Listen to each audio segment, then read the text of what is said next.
This was announced as a bit of a debate, but until now you hear mainly 6 monologues. So that's maybe that's one of the issues that we need to improve at the European level. That every time when we do the general statements, it all sounds that everyone agrees with each other. But of course, behind it, there are big differences between the political parties. And for that sense, I have to thank Mr. Procaccini, who already did a bit of a different tone, at least to show a bit of an outliership. Maybe I'll just also do a bit of a kind of a more provocative statement in order to flesh out also the differences. Because let's be very honest, yes, at this panel, everyone is saying we need a strong Europe. But we have different visions on what we mean with a strong Europe. And I want to make that very concrete on the issue of the Green Deal. The Green Deal was promised as 2019 as our future economic agenda. Back then, I as a Green politician got questions by journalists, do we still need Greens for green policies? Which maybe indeed in 2019 was not the case because everyone was green and everyone said climate is crucial. That has changed. That has changed. And that is exactly the problem, because our industry, our regions, our economies, they are dependent on visions that last for a longer term, that have a coherency for the longer term. Because otherwise you have a zigzagging policy, which is exactly the problem of Europe. So everyone that is now saying, well, the Green Deal, let's pause it again, is totally, first of all, fooling you, but secondly, it's really creating a problem for our European future, because the global race for green innovation is on. China is investing heavily, the United States is investing heavily, Putin is trying to make our fossil dependency a weapon. And that is exactly at stake if we are now going to pause or put a moratorium or whatever on the Green Deal. We need to accelerate. We need to have a vision on the future so that industry knows what to expect within Europe and how to deal with that. But this also means an investment program.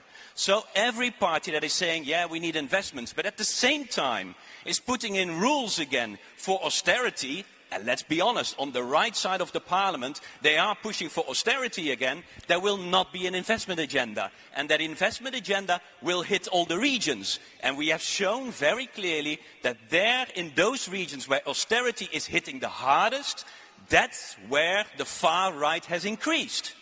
So this polarization we need to go against. We need to fight for the maintenance and the long-lasting agenda of a social and green deal, and that's where we stand for. And we will fight all those parties that are looking to the far right, that only want division of Europe, and that's not the strong Europe that we need. Thank you, Mr. Eickhout. That's what I call an injection in a debate. I heard calls for working together for the good of the citizens, a plea for subsidiarity, but also to accelerate the Green Deal. So there's a lot of food for thought.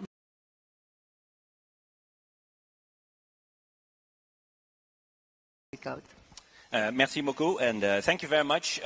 I think the biggest problem that we should tackle in Europe is the rising inequalities in our societies, to be very honest.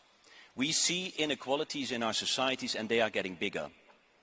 And there are politicians who are also trying to play those inequalities. We see the inequalities between regions, within regions, the urban-rural divide we see in Europe. And there are politicians that are trying to make that a cultural war, where it's urban elite versus rural areas. That exactly is undermining the social cohesion of Europe. That is not a solution. That is just feeding polarization. It will not bring anything good to our society. We need to lower the inequalities. We need to have policies in place to really work on social cohesion within Europe, because we need to do it together. We have a lot of challenges outside Europe, and we need to stand there together, and we can do that together, but not if we let politicians feed the polarization, and that's exactly what we need to fight.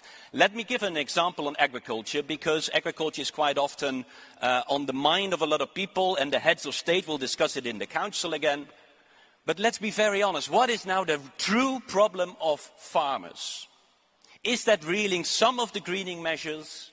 Or is it that they don't have an honest earning on a daily basis? It's the latter.